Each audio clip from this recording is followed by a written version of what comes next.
नमस्कार नहीं welcome you to study IQ. मैं हूं प्रशांत धवन। नाउ आज का समय देखिए, भारत के अगेंस्ट गलत प्रोपेगेंडा फैलाया जा रहा है ताकि भारत का नाम खराब हो जाए। और एज इंडियंस आपकी ड्यूटी बनती है कि आप सही न्यूज़ दुनिया के सामने प्रेजेंट करें और इस प्रोपेगेंडा को फैलने ना दें। यहाँ पे आप देख पाओगे पाकिस्तान का मीडिया इस न्यूज़ को एक्सटेंसिवली फैला रहा है कि एक मेड इन इंडिया मिसाइल इसके टुकड़े मिले हैं एक यूनाइटेड नेशंस के कैंप में इन गाजा। ये लोग कह रहे हैं कि जो गाजा पट्टी है वहां पर यूएन का कैंप था, उधर एक मिसाइल गिरा। लोगों ने फिर चेक किया वहां पे मलबे में कि क्या हुआ, कहां से अटैक हुआ, और इनके हिसाब से उस मिसाइल के जो टुकड़े देखे गए उसमें मेड इन इंडिया लिखा हुआ था इनके हिसाब से। ना कितनी बड़ी बात है। और ऑब्वियसली अगर ये बात सही है, जो बिल्कुल नहीं है, दिस इज कंप्लीटली फॉल्स, अभी आपको दिखाऊंगा इसका रीजन।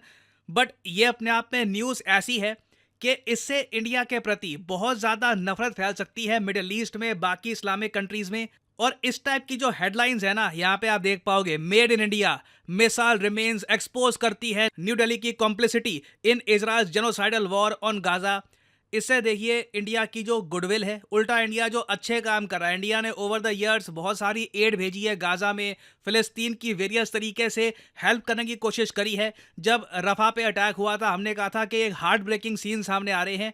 ऐसे आर्टिकल्स काफ़ी हद तक इंडिया की उस सारी मेहनत को ना नुकसान पहुंचाते हैं ना। अब यहाँ पे आप एक सवाल पूछेंगे, मगर ये सब रिपोर्ट्स आ कहाँ से रही है, इसका सोर्स क्या है? क्या कोई इनके पास कोई वीडियो है, कोई फोटो है जहाँ पर लिखा हुआ है कि एक मिसाइल के टुकड़े पे लिखा है कि मेड इन इंडिया? देखिए ये सब शुरू हुआ था एक वायरल वीडियो से। ये जो वीडियो है ये मैं आपको दिखाता हूँ ना। ये सारी कंट्रोवर्सी शुरू हुई थी इस वीडियो से। यहाँ पे आप देख पाओगे ये एक ट्वीट है कुछ न्यूज़ नेटवर्क की। ये गाजा में जो भी अटैक्स हो रहे हैं, गाजा में जो भी हो रहा है उसकी न्यूज़ दुनिया तक पहुँचा रहे हैं। ये लोग ट्वीट करते हैं made in India reads the label on the remains of missile dropped by Israeli warplanes। Israel के वॉरप्लेन्स थे, मिसाइल गिर रहे थे यूएन शेल्टर पे जो एक रेफ्यूजी कैंप के आसपास था, और इनको पता लगा कि मेड इन इंडिया लिखा है तो मिसाइल तो ये इंडिया का होगा। और ये यहाँ पे आप देख पाओगे इस वीडियो में ये लोग मलबा जो खोज रहे हैं उसमें इनको एक छोटा सा पार्ट मिलता है ये, ठीक है। अभी इस पर प्रॉपरली ये लोग जूम इन करेंगे। ये लाइट अगर आप थोड़ा सा और ये क्लियर करें तो यहाँ पे आप देख पाओगे मेड इन इंडिया वेगली लिखा हुआ है, ठीक है।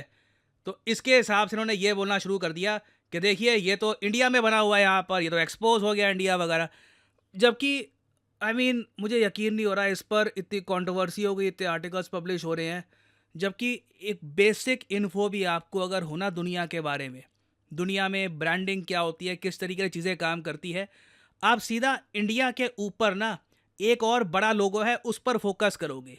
यहाँ पे आप देख रहे हो लिखा हुआ है यूएल। यूएल मैं आपको समझाता हूँ क्या है।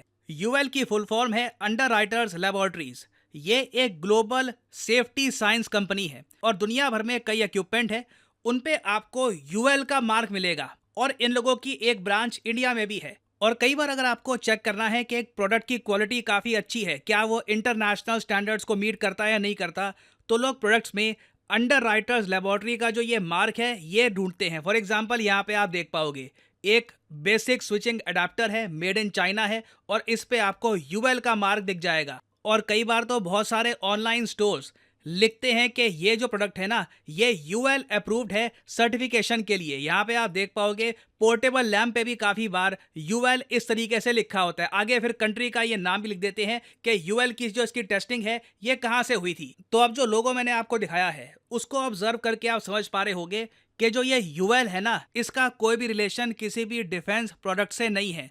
किसी भी मिसाइल में बॉम्ब, मिसाइल, गोली, गन, किसी कहीं पर भी आपको यूएल की ये जो एक ट्रेडमार्क वाली मार्किंग है कि यू ऊपर होता है, एल नीचे होता है, ये आपको नहीं दिखेगा।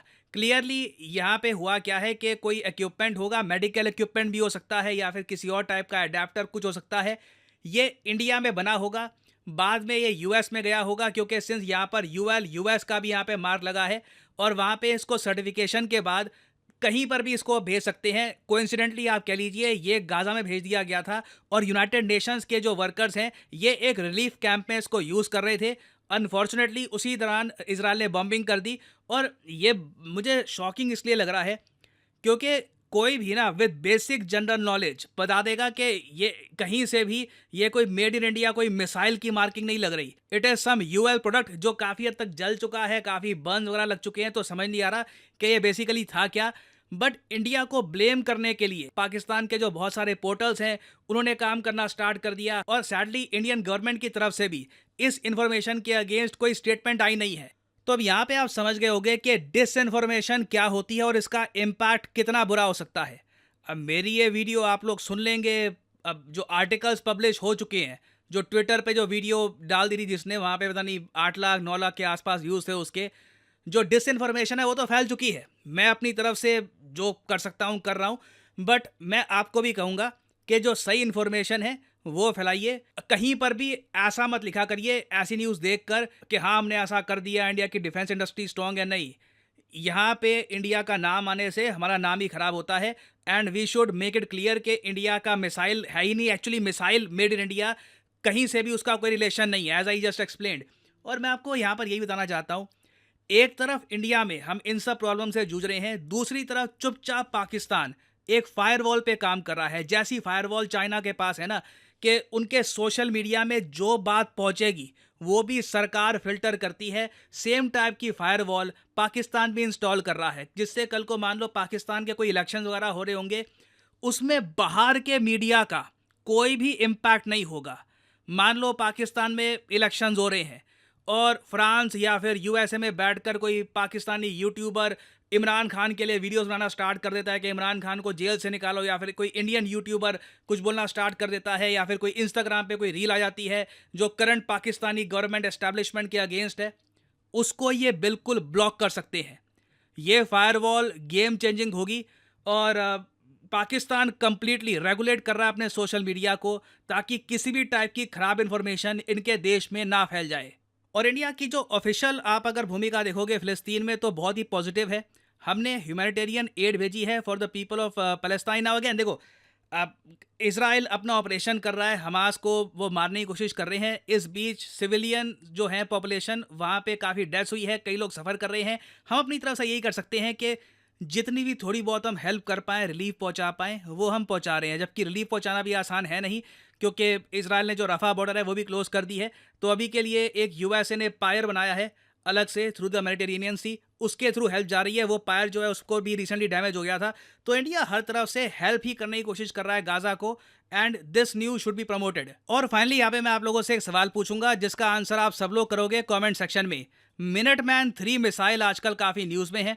एक देश है, इसने इस मिसाइल को टेस्ट किया है, हाइपरसोनिक मिसाइल है। इस कंट्री का क्लेम है कि 30 मिनट के अंदर अंदर ये मिसाइल रशिया की राजधानी मॉस्को को डिस्ट्रॉय कर सकता है, क्योंकि ये एक न्यूक्लियर कैपेबल हाइपरसोनिक मिसाइल है। आपको बताना है कि हाल ही में किस कंट्री ने मिनटमैन 3 को किया है टेस्ट। ये है यहाँ पे आपकी ऑप्शंस, इंडिया, यूएसए, फ्रांस या फिर यूके। कमेंट सेक्शन में करिए उत्तर, जो लोग सही आंसर देंगे उनकी कमेंट को मैं हार्ट दे दूंगा, ताकि बाकी लोग समझ पाएं कि सही उत्तर क्या है। और फाइनली आप लोगों के लिए एक इंपॉर्टेंट मैसेज, अगर आप यूपीएससी एग्जाम की तैयारी कर रहे हैं, आपके पास टाइम है, 1-2 साल का, आप कॉलेज स्टूडेंट हैं, आप रुक के आराम से प्रिपेयर करना चाहते हैं यूपीएससी एग्जाम के लिए, तो कमेंट सेक्शन में जाइए, यहाँ पे आपको मिलेगा ये लिंक, इस लिंक पर करिए क्लिक, और यहाँ पे आपके सामने खुल जाएगा ये पेज। अगर आप मोबाइल फोन पे हैं तो आप स्टडी IQ की जो ऐप है ये भी कर सकते हैं डाउनलोड, और यहाँ पे आप परचेज कर पाएंगे स्टडी IQ के वेरियस कोर्सेज। स्टडी IQ के प्लेटफॉर्म में स्टॉक मार्केट से लेकर UPSC, SSC, UPSC optional various courses available हैं। स्टेट पीसीएस कोर्सेज भी अवेलेबल हैं, यहाँ पे आप देख पाएंगे। और जो हमारा फ्लैगशिप कोर्स है यूपीएससी P2I कोर्स, P2I इसलिए इसको कहा जाता है क्योंकि प्रीलिम से लेकर इंटरव्यू तक ये कोर्स आपकी हेल्प करेगा। इसे आप परचेज कर सकते हैं यहाँ पर कोड PG10 लगाकर। ना यहाँ पे आपको और भी बहुत सारे कोड्स दिख रहे होंगे, सिविल और वेरियस और कोड्स हैं ना। इन कोड्स को आप अगर यूज करते हैं तो आपको मैक्सिमम डिस्काउंट नहीं मिलेगा। अगर आप यूज करते हैं कोड PG10 तो आपको मिलेगा यहाँ पर maximum discount possible. So use the code PG10 and save money. By the way, इस कोर्स में आपको 30 महीने की वैलिडिटी मिलती है, तो मतलब कि पर मंथ आप 1000 रुपए से भी कम पे कर रहे होंगे for your UPSC preparation. So use the code PG10 and save money. इसी नोट के साथ ये है वीडियो का अंत। Thank you for listening and as always may the gods watch over you.